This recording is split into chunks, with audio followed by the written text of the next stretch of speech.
and open your Bibles, Hebrews chapter 2 and verse number 3.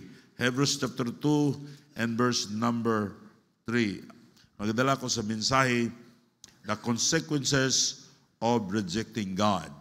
No, doon ay mga tao, they are easily rejecting God because they don't know the consequences of their decision. Now, sayang Kristohanon, kita nga mga Kristohanon, God is calling us to be holy.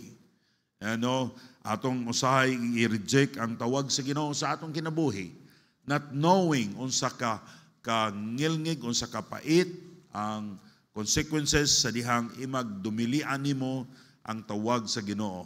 O labi na kung dumilian nimo ang tawag sa Ginoo, no, nga kung wala pa ka maluwas. Now God wants you nga maluwas ka. Gusto sa Ginoo nga di ka mubiya ning balay tigumanan, nga di nimo madawat si Jesus Christ nga imong bugtong o personal nga maluluwas. But there's dunay consequences sa atong pag-reject sa Diyos sa atong kinabuhi. Atong basahon and Hebrews chapter 2 verse number 3. Atong dunganan sa pagbasa. Ready? Are you ready? Ready, read. How shall we escape if we neglect so great salvation, which is the first begun to be spoken by the Lord and was confirmed unto us by them that heard Him. Let's pray. Our Heavenly Father, we thank you, God.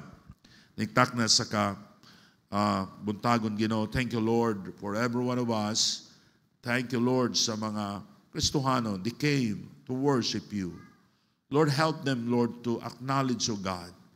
Na usa ka pait ang among mahitabo, doon ay mga consequences. Kung dili kami musunod, di kanimo. Labaw sa tanan, kung dili ka namo i-reject namo si Jesus Christ na among maluluwas. Lord, tabangi ang matag-usa nga wa pa masave, that they will realize unsa ka importante ang pagdawat ni Jesus Christ, nga dili nila i-reject the simple plan of salvation. Kanan akong ipangayo. In Jesus' name I pray. Amen. Thank you. Please be seated. Now, some people easily rejecting God because they don't know the consequences sa ilang desisyon. Now, ang Diyos naghatag nato gahom sa pagpili. God give you, power to choose. Just gahom sa sunod sa Diyos o pag-reject sa tawag sa Ginoo. Gahom sa dawat ni Jesus Christ nga imong maluluwas o pag-reject ni Jesus Christ nga imong bugtong o personal nga maluluwas. Dunay tulo ka maldito nga mga bata, dunay sila silingan nga professor, and then ilang gisulayan ang professor, nagda sila og kanang tamsi. Kailan mong tamsi? Gamay nga langgam. O niya, ilang gihawiran sa usa nila kakauban diya sa kamot. Tingnan nila ang professor, Sir, tag-ana kung kaning langgam nga akong gigunitan, buhi ba ni og patay. Gipatanaw nila ang iyang kamot, nga gisulod dito ang tamsi. Unya siya kumingon ganing ang professor na patay atong buhian mulupad. Na wa siya ka-answer. So mas dili siya ka-answer. Pildi siya nato. Pero maingon siya nga buhi akong kumuton aron mamatay. Para ipakita nato niya nga pildi siya nato. Di siya ka-answer. Now, paggalabay sa ilang silingan, niya, Sir, naami langgam diri sa among gihawiran sa akong kamot. Tag-ana ko nun kung buhi pa ni o patay ni. Ingon ang professor, anak, ikaw ray dunay gahom pagpili ana o patyon ba nimo na buhi o na. Na mga igsoon ko sa Ginoo, kung muadto ta sa impierno, dili na pagbuot sa Ginoo. That's your choice. Sometimes ang mga tanon, ang mga tao, baliwala lang nila ang Ginoo sa ilang kinabuhi. They rejected God. They don't like God. They don't like church.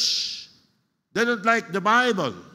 But someday, makita nila ang consequences sa ilang gihimo. Usa ka kuyaw nga butang nga mahitabo sa tao. Kung iyang gi-reject reject ang Diyos sa iyang kinabuhi. But there are consequences of rejecting God.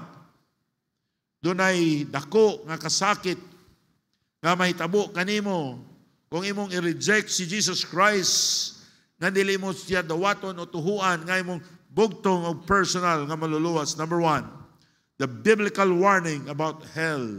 Doray warning, no, sa mga tao nga mo reject sa Diyos, mo reject ni Jesus Christ. Now atong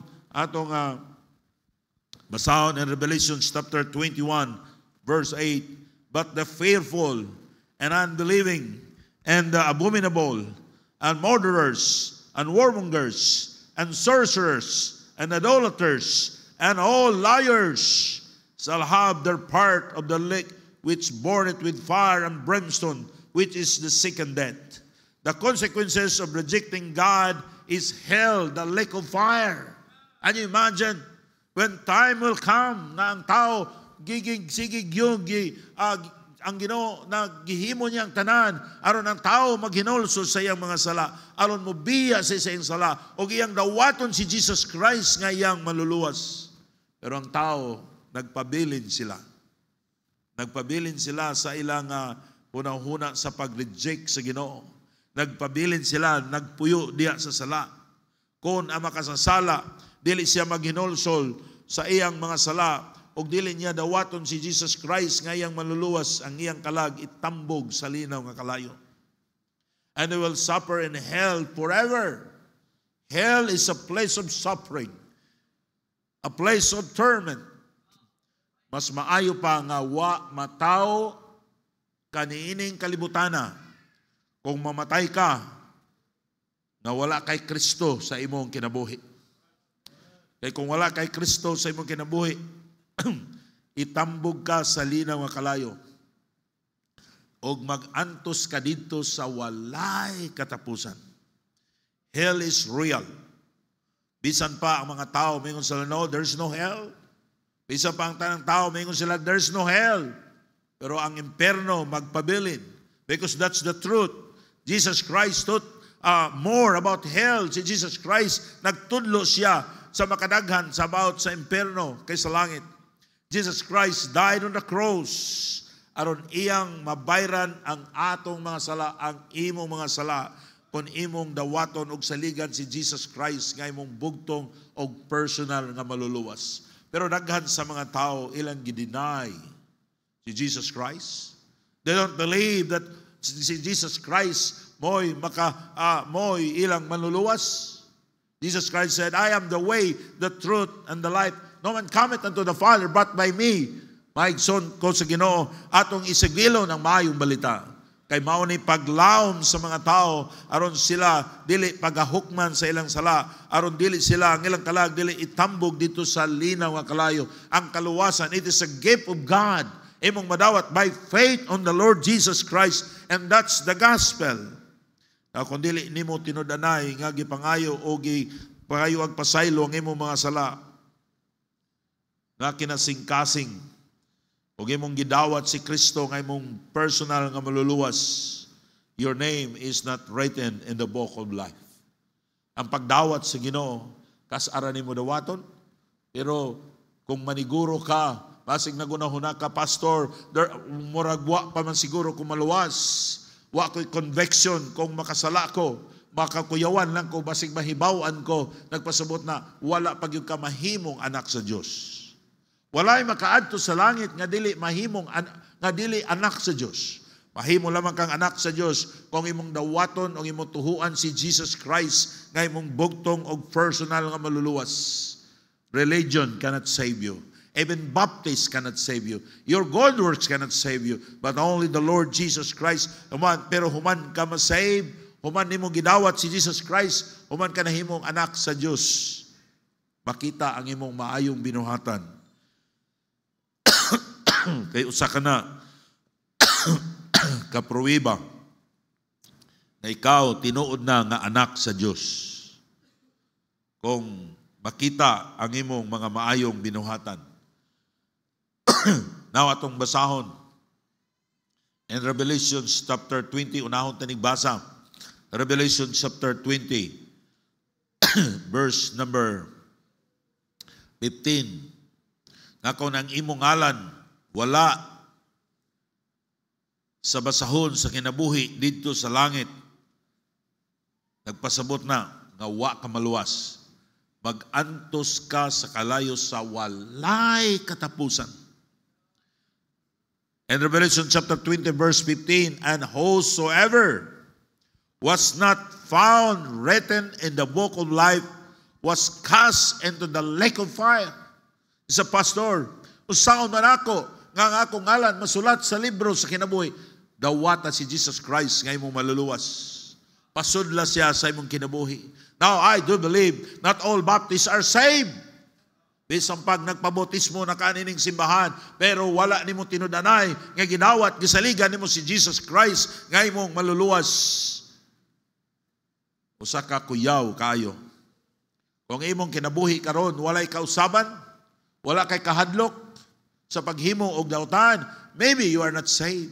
Pero kung sa diha nga nakasala ka, doon ay chastisement, nagpaila na nga tinuod yung ang anak sa Diyos. Ang Diyos, dili siya mubunal kung dili niya anak. Salamat na sa Ginoo nga kung makasala ta, makita nato ang masulayan nato ang bunal sa Ginoo. Kaya nagpasabot nga anak yun ka sa Ginoo. Na kundi ka kasimba, murag lain yun ang imong gibate the whole way. Murag lain yun ang imong ginahuna. Nga naman, kay tinuod yung kang anak sa Diyos. Pero kung dili ka anak sa Diyos, okay raon sa imong buhaton. Nga naman, dili manghilabot ang Ginoo nimo kay dili kanya anak. But time will come. Kuhaon na sa Ginoo ang imong kinabuhi. Mubalik na ang Ginoo ba? Maabtan ka sa pagbalik sa Ginoo. Kung ang imong ngalan wala mabsulat sa basahon sa libro sa kinabuhi, itambog ka sa linaw nga kalayo. Naunsa unsaon nimo pagkalikawas? There's no chance to be saved. During the time, there's no chance to be saved. But today, you have a chance to be saved. Eka, Pastor, why is it you always preach that kind of preaching? Dapat ay bisita karon usay, why bisita? But I always preach this because I do believe na daghang pang mga tao dinhi na membro sa simbahan pero wala gyud tinud-anay nga nagdawat ni Jesus Christ nga yang bugtong og personal nga maluluwas. I will not judge you. Who am I nga mo hukom ko? Salamat, Brad. Ninyo. No, dili ko mohukom. Kamoy mohukom sa inyong kaugalingon. Just think about 1,000 times. Lord, tinuod kay ko naluwas. Kung magsakit ka, kung sa magbiyahe ka, you must think about your salvation. Are you really saved? Kaingoyin ko, kung maimperno ko, maglalis gid mi sa Ginoo. Because I remember the place when I accepted Christ as my Lord and Savior. Ito ko nagluhod sa balay sa akong lula kay sa diyang ingon ng pastor, kinsay mo dawat sa Ginoo, wa ko pataas kay bugoy ko kayo. Nya mauwaw ko sa mga tao.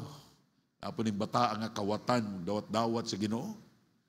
Nya ko bata pa man ko, wa ko'y apila na. Pero dito sa among balay, the Holy Spirit, balay sa kong lula, continue convicting my heart. And I knelt down, yan ang pagagabi ko, Lord, save me. Lord, pasaylo ako sa akong mga sala. Please come to my heart and save me. I know that night, my name is written in the book of life. How about you this morning? Are you sure? Sigurado na magyug kami ka, Pastor, I know the place. I know kinsa tong tawhana nga nag-share nako sa mayong balita. Doon ay mga tao nga nagtestimony sila sa una doon ay nag-share nako, nagdawat-dawat lang ko, pero nagsimba ko diri 1 year na. Diyan ako na something, gidawat nako ang Ginoo nga akong bugtong o personal nga maluluwas. Doon ay mga Bible student, muna ilang testimony. Sa Pastor, I came this place, wala pagig ko maluwas. Salamat ko, nag-eskwela ko Bible school, diri ko naluwas. And so, this church, akong i-consider is my home church because diri ko na saved. Nagpabaptize silang otro. Kay ang rason nga bautismuhan ka, kay luwas na ka. walat ka magpabotismo, aron ka maluwas. Right? Kaya ang pagsunod sa Diyos, muna'y, diya sa tubig sa botismo, muna'y permirong ang nga mo sunod ka sa Ginoo. Amen? Now, kung saan nimo nga imong ngalan masulat sa Book of Life, tuhui og dawata si Kristo nga imong maluluwas. The Bible says in John chapter 3, verse 16, for God so loved the world that He gave His only begotten Son, that whosoever believeth in Him, in Christ, should not perish but have everlasting life. Makabaton ka sa kinabuhing dayon. Now, another verse nga atong basahon in Mark chapter 9 verse 43 to 48. Mark chapter 9 verse 43 to 48. And if thy hand offend thee, cut it off. It is better for thee to enter into life, mean that having two hands, to go into hell, into the fire that never shall be quenched, which the worm dieth not, and the fire is not quenched. And if the foot offend thee, and cut it off, it is better for thee to enter into life than having two feet to cast into hell, into the fire that never shall be quenched. Where the worm dieth not, and the fire is not quenched. And if thine eye offend thee, pluck it out.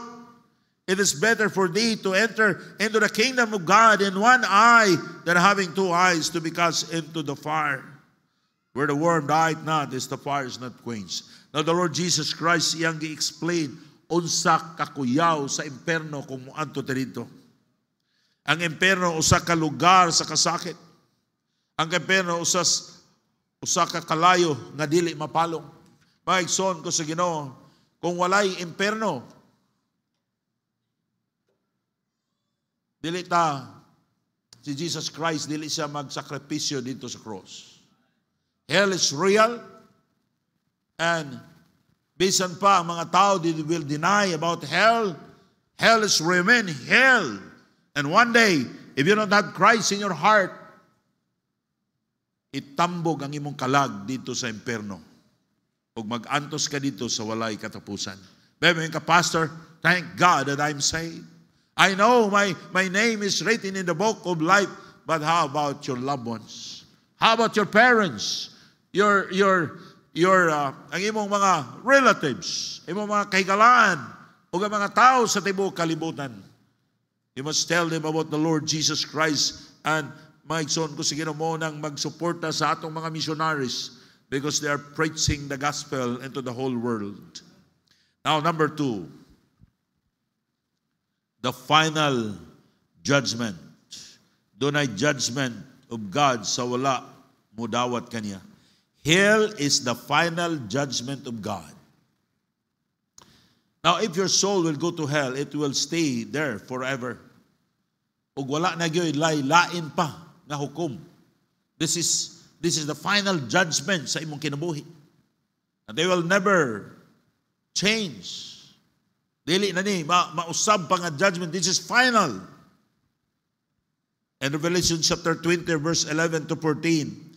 And I saw a great white throne, and him that sat on it, from whose face the earth and the heaven fled away, and there was found no place for them. I saw the dead, meaning walay Christ, walay kinabuhing dayon, small, mga ordinaryo nga mga tao, and great people like the politician o dakog posisyon sa kalibutan.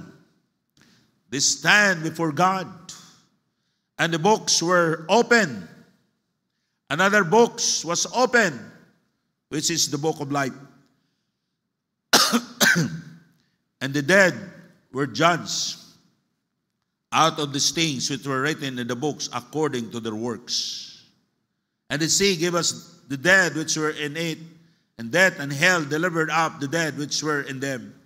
And they were judged, every man, according to their works. Now, siguro makumpuse ka mo nga tining sa panahon sa hukom, Ato makita nga ang mga gisulti diri nga ang mga tao nga mga patay, meaning wala sila Kristo sa ilang kinabuhi. Gipaatubang sila sa Ginoo o giabrihan ang mga records sa ilang binuhatan. Ato mabasa dinhi nga they will judge every man according to their works. Siguro maghatag ninyo kung maghatag og sahay kalibog sa atong pangunahuna. Now, ingon diri, and death and hell were cast into the lake of fire. Now, kanang hell, duha na kaklase. Gitawag na temporal hell o number 2, the final hell, kanang lake of fire. Pareha ba kanang, di ba nakakuan mo sa gisulti ni Jesus Christ about the rich man o ni Lazarus, no? Niadto siya sa Hades, sa hell. Pareha ba kana sa city jail? Di ba kung makasala ka, nakatikbas ka, hakadadon diretso. Sa Muntinlupa, daghang mga pulis diri, di ba? Dili ka dadon diretso sa Muntinlupa, hakadadon. Usay sa provincial jail, usay sa city jail, di ba? Mintras, wala pa ang judgment. No? Pero sa diha nga, maglitis na sa imong kaso, sistensyahan na ka. Unya usahay mo na problema sa Pilipinas na priso na kag usa ka tuig, unya ang hukom sa judge tulo ra ka bulan day gansi ka kay wala ka kapiyansa. No? Pero di sa ato, di ba? Kung makasala ta adto ta sa city jail o provincial jail, pero ini kahumana na sistensyahan na ka, ang imong kuan 20 ka tuig ka ipadala sa Muntinlupa. Motoy final nimo nga hukom. Kay gilitis pa ang imong kaso, just like that. Hell, it means Hades, it's temporary hell. Kung mamatay ka, dito ka kuwa kay Kristo sa imong kinabuhi, sa imong kasing-kasing mo, daritso ka dito. Pero doon na yung mga nagtuo sa niini nga matulog ra ang kalag. Pero as your pastor, pero di ko makikdebate niyo, mo na akong gibarugan.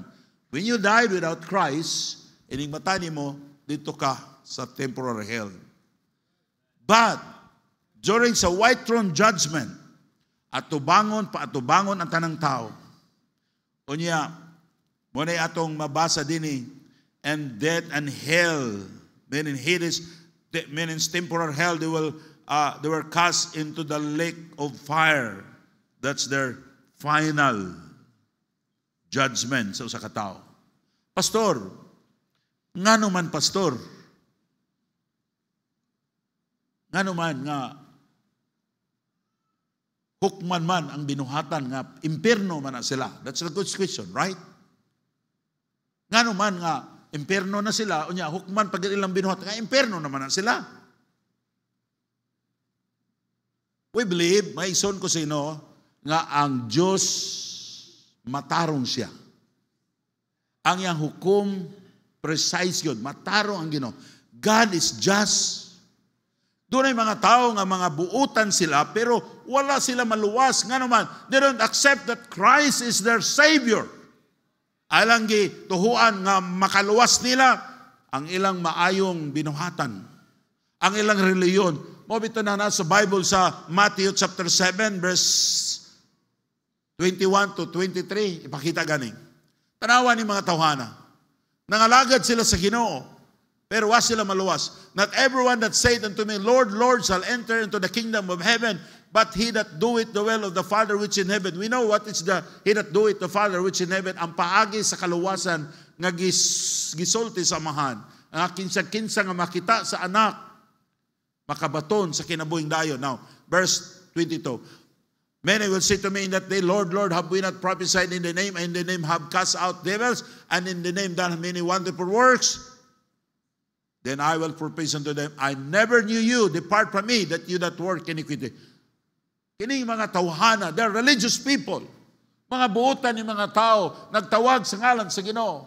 Nakahimo sila mga milagro, pero impierno gihapon ni sila. I don't believe nga mga buotan na sila.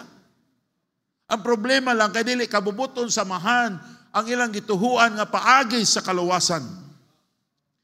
Well, because we believe that the lake of fire, adunay mga compartment nga, dunay grabe, dunay degree of suffering. Ang imong silingan, rapist, niya ikaw, wala lang ka, pariha din mong lugar. Because ang Diyos, just ang Ginoo. No?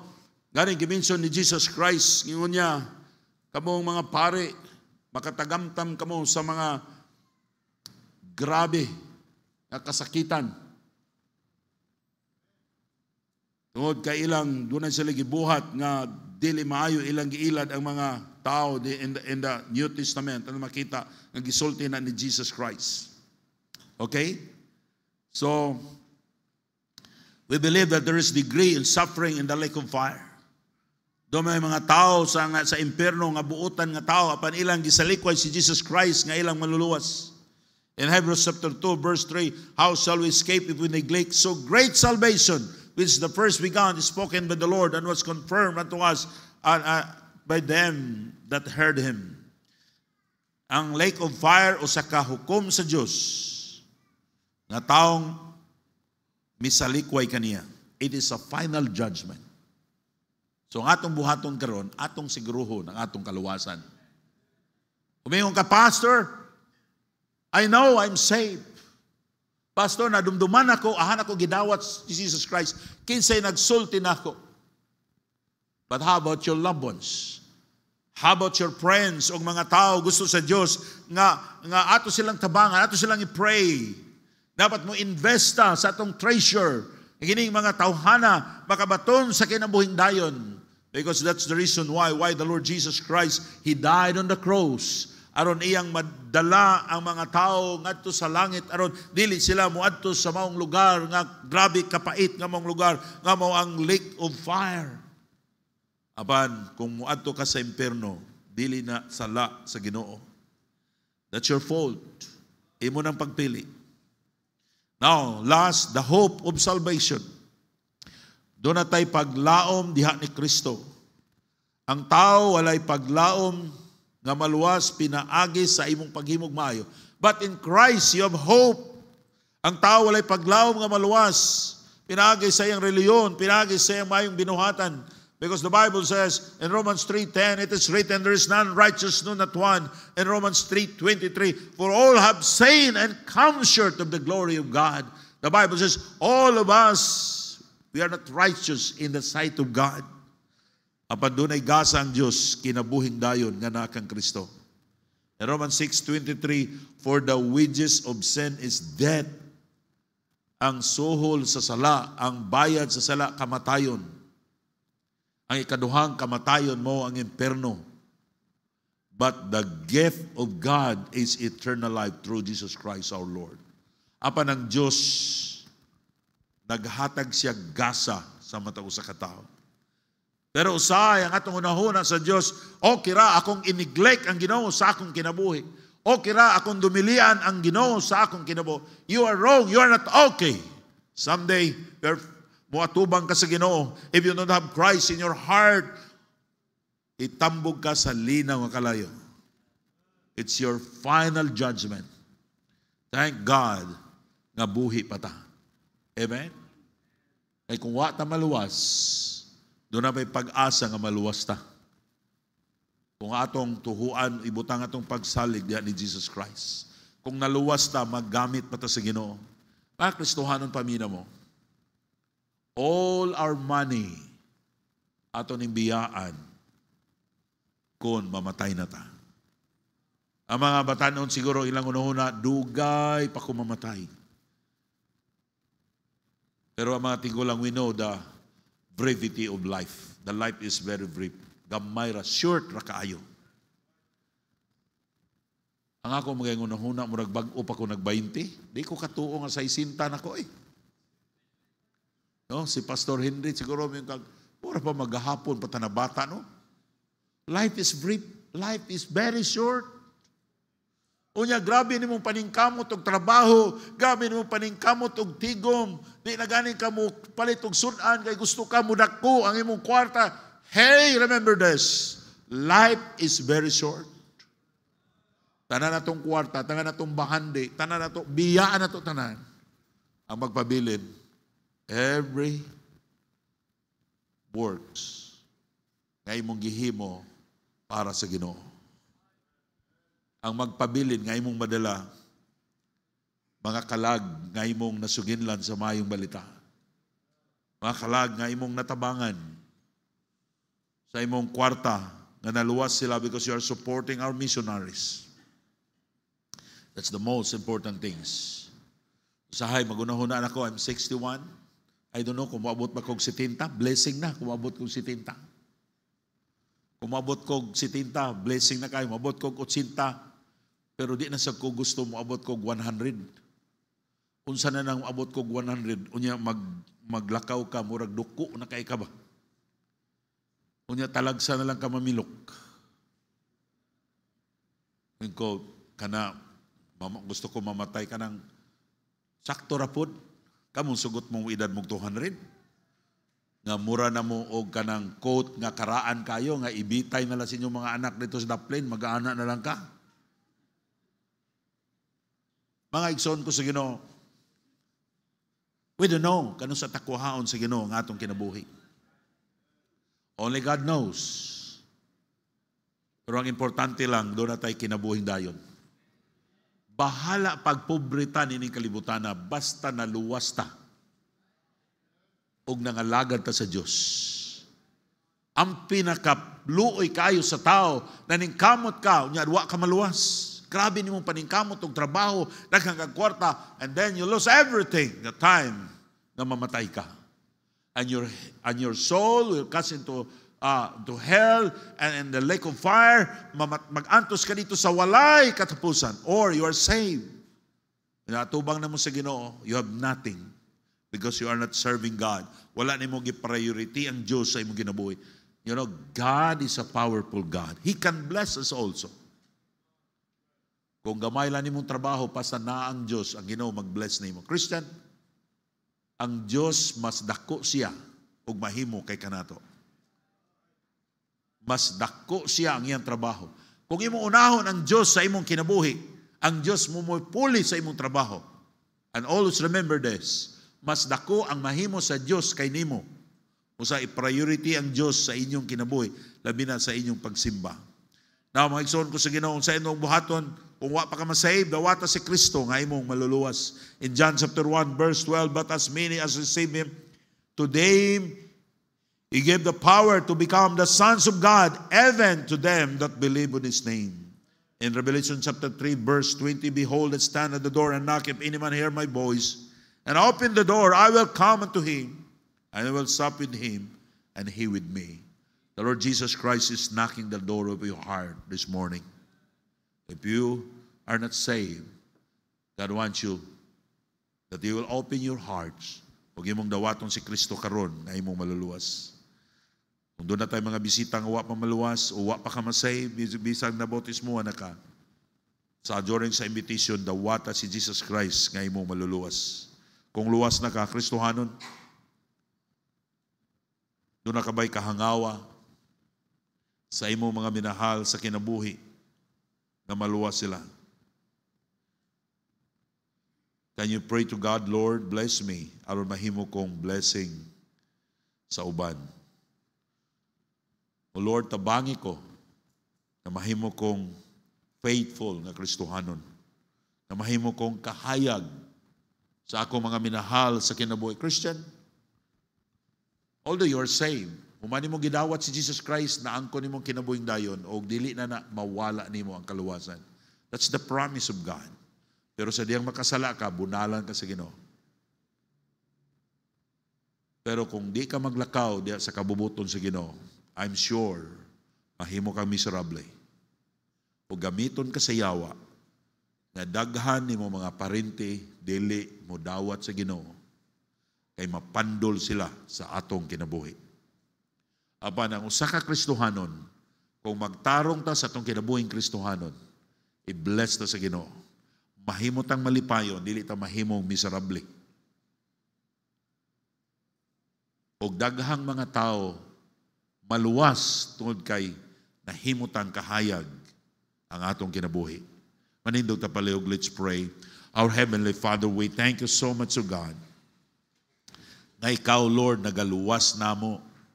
Thank you, Lord, that one day the Holy Spirit convicting my heart and I become your child. Thank you so much, Lord, for that salvation. Ang kaluwasan, Ginoo, dako kaayo. So great salvation.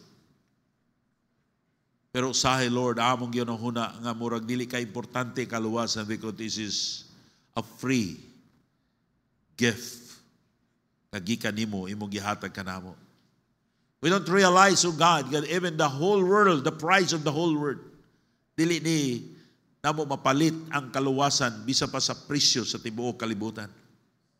But because of your love, tungod sa imong nakita, Ginoo, sa kapait, sa linaw nga kalayo, nga muadto mi dito, kung wa na mo kagidawat nga among maluluwas.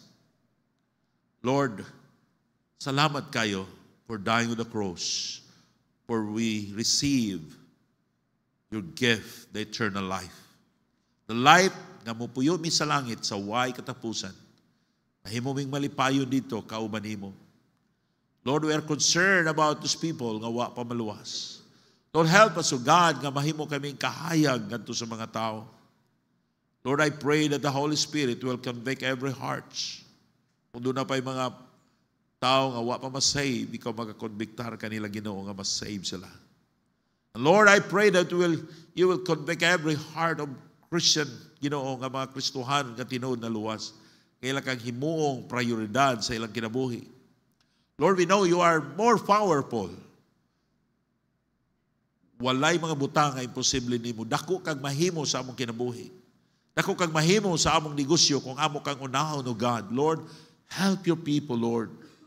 Convict their heart that they will trust you. They will trust your word. Lord, bless this invitation. In Jesus' name I pray. Remain standing. No one is looking around while the piano will play very softly. Kung amo kang bisita karon, yung kapastor, I understand the message. I want to be saved. Gusto ko maluwas. Itaas mong tuong nga kamot, ita maglangan. I want to be saved. Isay mo na, let's raise your hand. Ado na ba? Ado na ba? Now, Christian, or you're a member of the church, but maybe you are doubtful about your salvation. Nakita niyo mo, there's no change of your lives. How about accepting Christ as your Lord and Savior? While you are standing there, silently, calling God once again, walay maimpierno kung kadawan mo, kaduhan mo dawaton si Jesus Christ, pero daghang na impierno nga dili gud nila tinudanay nga gidawat si Jesus Christ. Maybe there is no change in your life. Maybe there is no conviction sa imong kinabuhi because truly you are not a child of God. Do not wait, the time will come that God, He will take your life and there's no chance to be saved because hell is the final judgment of God. When you go to hell, there's no return. There's no chance to be saved. But today, you have a chance to be saved. Call Christ to save you if you are not saved. Christian, maybe you are praying, I bless ka sa Ginoo para mahimo kang blessing sa uban. Makapataas ba sa imong kamot? I will going to pray for you, Pastor. Let's pray for me. Amen. Raise your right hand. Amen. I see many hands raising your hand. Dita maglangan, if God speaking to your heart, why you will not come? Kneel down to the altar and pray, Lord, help me. Bless me so that I will become a blessing to others. Lord, help me, O God, nga makita na sa mga tao ikaw sa among kinabuhi nga mahimo kong kahayag nila. Christian, hell is real. One day, wala na tayo mahimo, mabot ng panahon. We can do nothing sa ato mga minahal sa kinabuhi. But today, we have a great chance to share them the gospel. Gamahimo tang kahayag nila. But we need the grace of God. You need to come and ask the grace of God. Lord, help me. Our Heavenly Father, we thank you so much, O God. Sa imong kaayo, ni mga tao, they came forward, they prayed. Lord, bless them. Bless their heart, O God. Lord, they have the desire na imo silang magamit, Ginoo. They have the desire, O God, that you are going to bless them. Lord, tabangi sila, tagay sila grasya. Gamahimo silang kahayag sa tanan ng mga tao nga nakaila nila. Gamahimo silang kahayag sa mga parente. Lord, give them wisdom. Ay lang kinabuhi, imo ang kahayag aron daghang mga tao ma-save through their lives, O God, by using sa ilang kinabuhi as a blessing to others. Tanan akong ipangayo, in Jesus' name I pray. Amen. Thank